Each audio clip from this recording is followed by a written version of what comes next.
Assalamualaikum warahmatullahi wabarakatuh. Jumpa lagi dengan saya Bu Eni.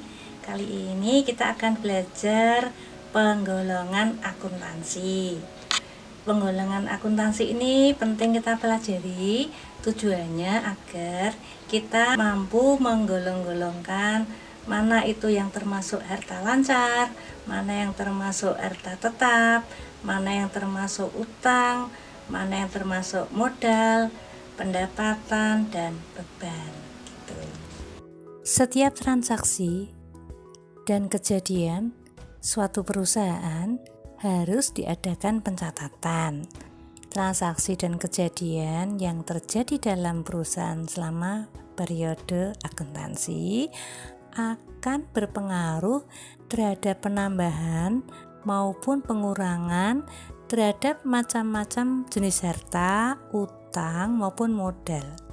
Agar dapat menyusun laporan keuangan tepat pada waktunya, maka dalam akuntansi harus tersedia catatan tersendiri mengenai masing-masing jenis harta, utang, dan modal. Pertanyaannya, apa yang dimaksud dengan akun? Setiap jenis harta, utang, dan modal tersebut dibuatkan formulir khusus untuk mencatat perubahan-perubahan yang terjadi akibat adanya transaksi dan kejadian. Formulir khusus itulah yang disebut akun atau perkiraan atau account. Dengan demikian, akun atau perkiraan atau account tadi sering pula digunakan istilah rekening. Akun-akun dalam buku besar suatu perusahaan terdiri dari 5 kelompok, yaitu akun harta, akun utang, akun modal, akun pendapatan, dan akun beban. 5 kelompok akun tersebut digolongkan lagi menjadi 2 golongan besar, yaitu akun real dan akun nominal. Akun real adalah akun-akun yang saldonya akan terbawa terus dari suatu periode akuntansi ke periode akuntansi berikutnya. Sedangkan akun nominal adalah akun-akun yang berpengaruh bertambah maupun berkurangnya modal. Pada akhir periode akuntansi, saldo-saldo akun nominal ini akan dipindahkan ke akun modal lewat laporan laba rugi. Maka, golongan akun nominal ini sering disebut akun laba rugi atau income statement account. Akun harta. Harta itu adalah kekayaan yang dimiliki perusahaan yang berupa benda berwujud maupun tidak berwujud yang mempunyai nilai uang.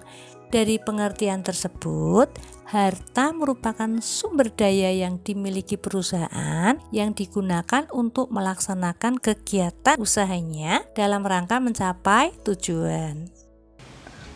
Berikut adalah macam-macam harta. Urutan likuiditasnya pada harta itu dimulai dari harta lancar, investasi jangka panjang atau harta tetap, harta tidak berwujud, dan harta lain-lain. Harta lancar itu adalah harta perusahaan yang berupa uang tunai atau kas, atau saldo rekening giro di bank, dan harta lain yang dapat dicairkan atau dijual menjadi uang tunai dalam waktu kurang dari 1 tahun atau maksimalnya 1 tahun. Susunan harta itu dapat diurutkan mulai dari tingkat likuiditasnya atau kelancarannya, meliputi yang pertama, kas. Kas adalah uang yang tersedia di dalam perusahaan atau cash on hand maupun yang tersedia dalam rekening bank, cash in bank. Kas dapat berupa uang tunai, berupa cek, berupa giro bank, dan wesel pos. Surat berharga atau marketable securities adalah surat-surat berharga yang kepemilikan atas sejumlah surat berharga yang sifatnya sementara, yang setiap saat dapat dijual untuk memenuhi kebutuhan kas perusahaan.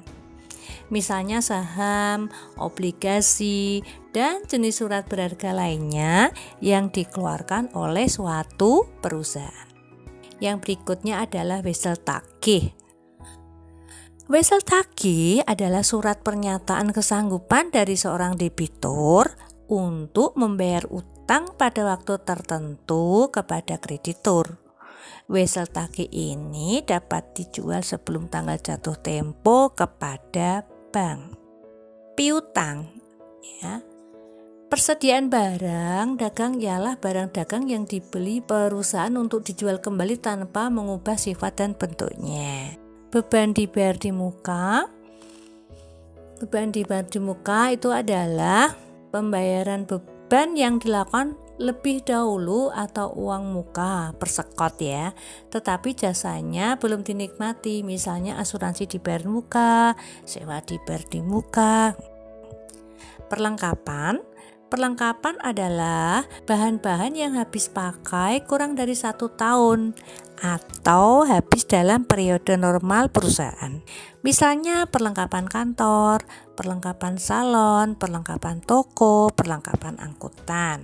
Investasi jangka panjang adalah investasi atau penyertaan yang jangka waktu panjang atau tanpa batas. Karena investasi ini bukan sekedar memanfaatkan kelebihan uang kas perusahaan, tetapi unsur tujuan politik bagi perusahaan. Misalnya, tujuan untuk menguasai atau mengendalikan perusahaan yang sahamnya sebagian besar dibeli atau tempat investasi. Termasuk investasi jangka panjang yaitu investasi dalam saham, investasi dalam obligasi. Investasi lain misalnya pembelian tanah dengan rencana penggunaan di masa yang akan datang. Harta tetap. Harta tetap itu adalah harta yang sifatnya permanen atau tetap, yang umur ekonomisnya lebih dari 1 tahun. Dipergunakan untuk kegiatan perusahaan dan jumlahnya cukup besar. Pemilikan harta tetap ini tidak dimaksudkan untuk dijual kembali atau tidak diperdagangkan. Nah, termasuk harta tetap itu meliputi tanah. Tanah itu adalah bangunan, gedung, misalnya gedung toko, gedung kantor, gedung pabrik.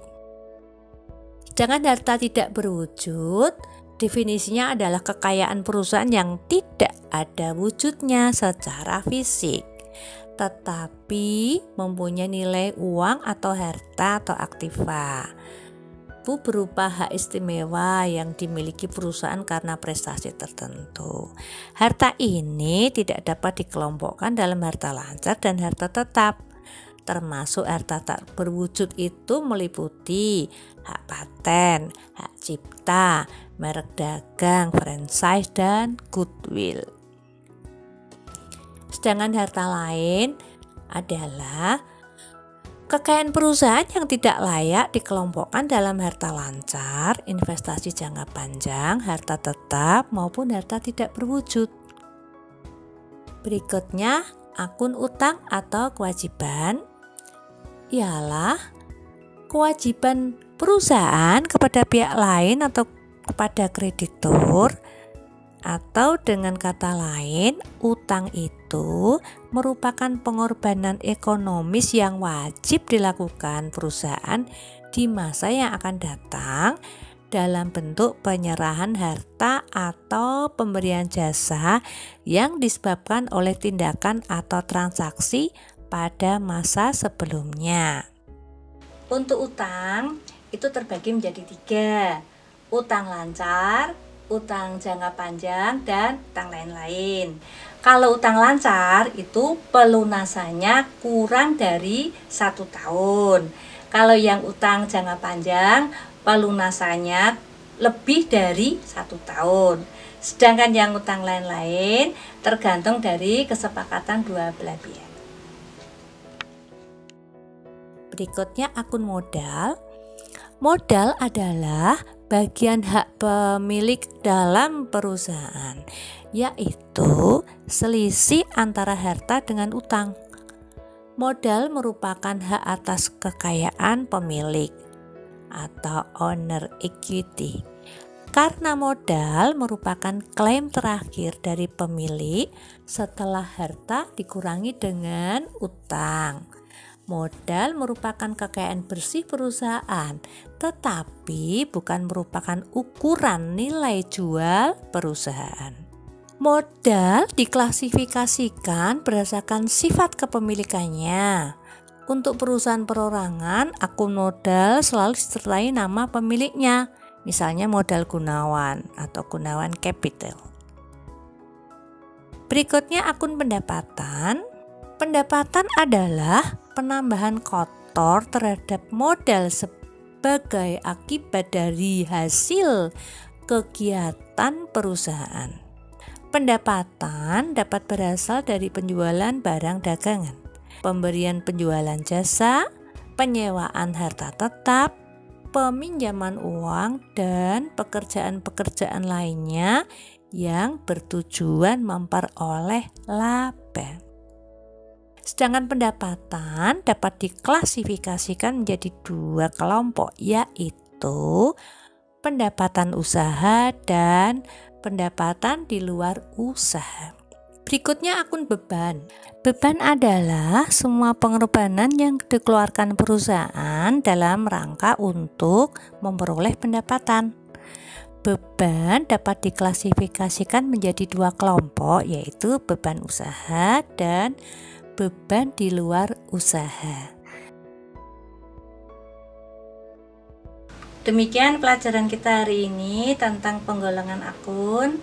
Semoga bermanfaat, dan saya selalu mengingatkan pada kalian semua, jangan lupa untuk selalu menjaga kesehatan, melakukan protokol kesehatan, pakai masker, cuci tangan dengan air mengalir, dan jaga jarak. Terima kasih. Wassalamualaikum warahmatullahi wabarakatuh.